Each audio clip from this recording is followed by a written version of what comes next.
It's 2025, and Disney has just released the newest entry into their cash grab live-action remakes, Snow White.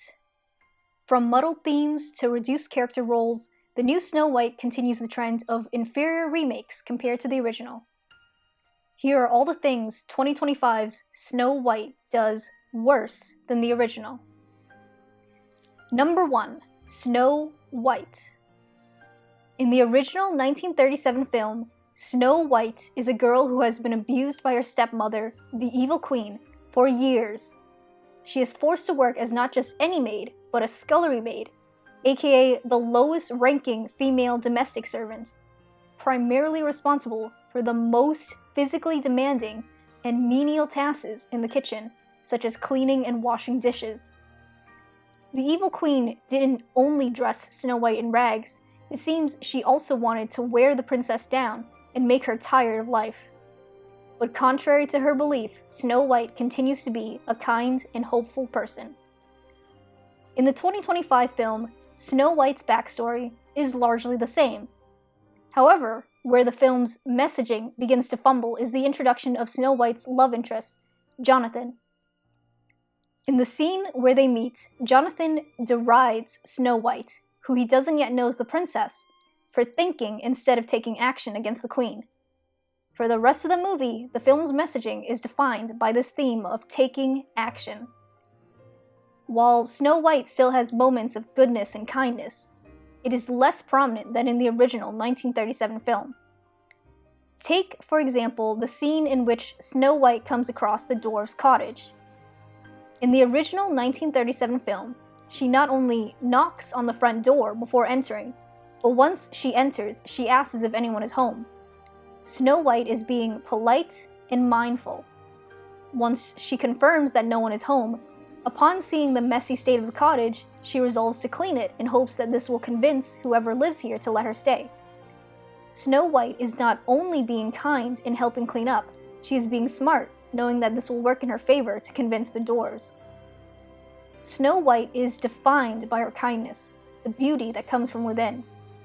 She shows strength of character when, rather than giving in to the Evil Queen's cruelty, she continues living and hoping for a better life.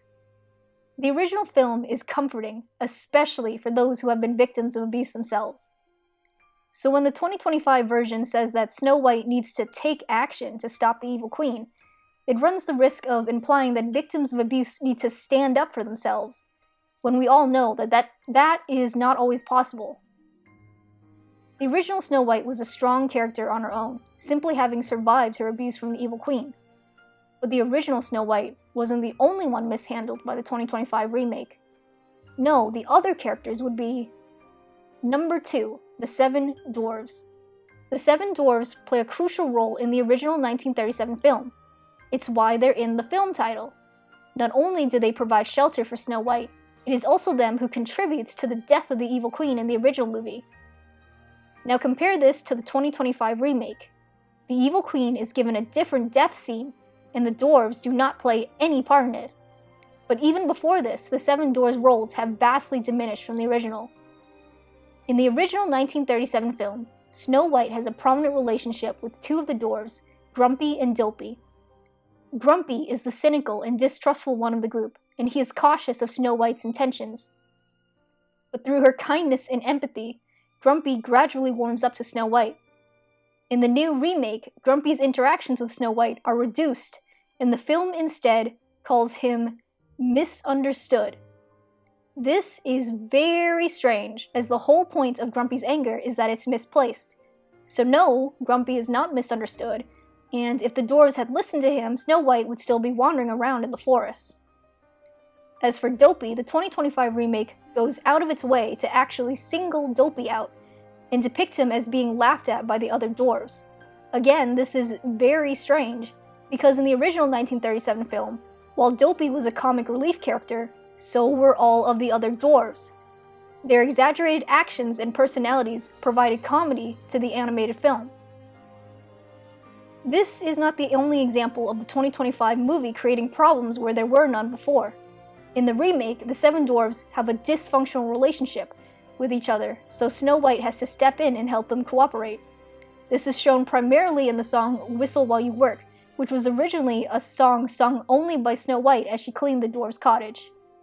The original 1937 version is a testament to Snow White's positive mindset, showing us how she managed to remain kind and hopeful even while she was forced to be a maid by the evil queen.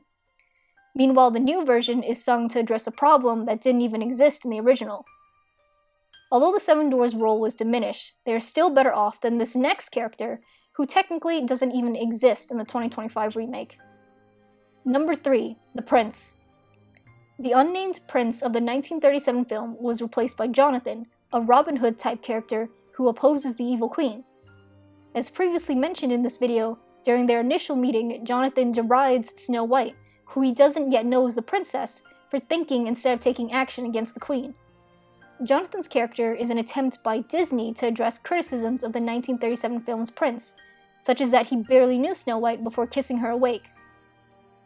Not only that, Jonathan's character represents those who oppose the rich and powerful. But this message falls flat on its face when you consider that it's being produced by Disney, a multi-billion-dollar company, in one of their endless live-action remake films. The story of the 2025 movie also directly contradicts Jonathan's role. Although Jonathan has more scenes with Snow White than the prince did in the 1937 film, he only knew her for perhaps a total of 1 or 2 days.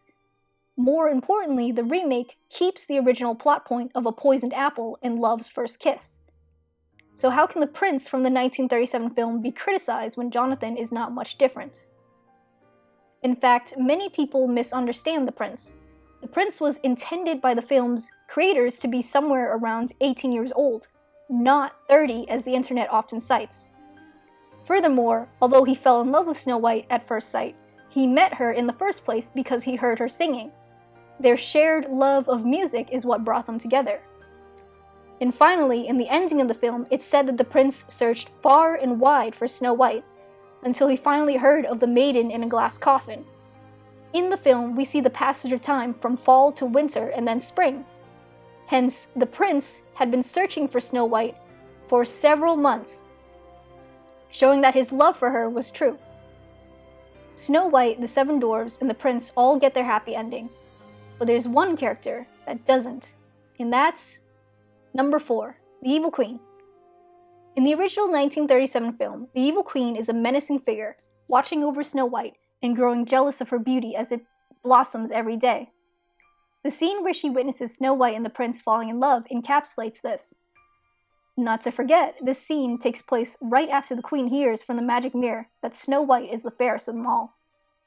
The queen immediately takes action, ordering her huntsman to kill Snow White, and when he fails, she hatches a plan to poison Snow White.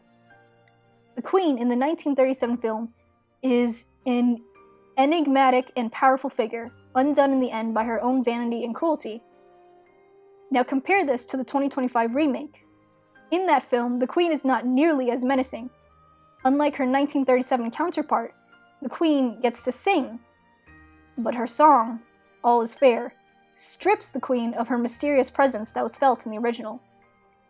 Part of the brilliance of the 1937 Evil Queen's character is that we don't know much about her, or what she was capable of. The parts that were shown in the film give the audience glimpses of the capability of her magic, whether it's her bookshelf of black arts, witchcraft, and sorcery, or her horrifying transformation into an old hag. The Evil Queen's magic is visceral and terrifying. Every ingredient in her potion displays a frightening effect, combining together into the queen's transformation. Her skin, her voice, her hair, everything is rendered in clear detail. Meanwhile, in the 2025 remake, the queen's magic is some colorful puffs of smoke. Her transformation is subdued, over as quickly as it began. There is no choking, no shattered glass, no visions of the world swirling around her as she transforms. Even when comparing the deaths of the two queens, the 1937 version is more terrifying. The queen, trying to kill the Seven Dwarves, is unprepared for her own demise instead, and she falls to her death as 2 vultures prepare to feast on her flesh. Number 5. Miscellaneous. Overall, the 2025 remake of Snow White is a disservice to the original story and characters. It has confusing messages, and reduces the role of beloved characters such as the Seven Dwarves. In this section of the video, I will be talking about miscellaneous details and errors I noticed in the live-action remake of Snow White. During her song, Waiting on a Wish, Snow White sings that my father told me long ago, I braved a bitter storm of snow. But what did Snow White brave? She was born during a snowstorm, but she didn't have to brave anything. While Snow White is running away into the forest, it seems like the trees and plants are actually evil. There's less distinction between what's real and what Snow White is seeing in her mind. But in the original 1937 film, it's clear that what Snow White was seeing was because she was afraid and alone in the forest, so her mind made her see things that weren't really there. But when she meets the friendly woodland creatures, the forest is no longer dark and threatening. On the topic of the woodland creatures, they're much more memorable characters in the 1937 film than the 2025 remake. In the 1937 film, the animals help Snow White clean the cottage. They all have individual personalities, and they even fool the dwarves into thinking there's a monster in the cottage. And about the evil queen, one of the small but important details in the original Snow White is that the huntsman used a pig's heart in place of Snow White's. That's how he fooled the evil queen, because a pig's heart weighs around the same as a human's. But in the live-action remake, this is replaced by an apple. And for anyone who's held an apple before, they know that's not very heavy at all. If Disney is worried about blood, in the original 1937 film, the evil queen never even took the heart out of the box. The mirror told her it was a pig's. The 2025 remake of Snow White makes many baffling decisions. But the most baffling of all is why it even exists.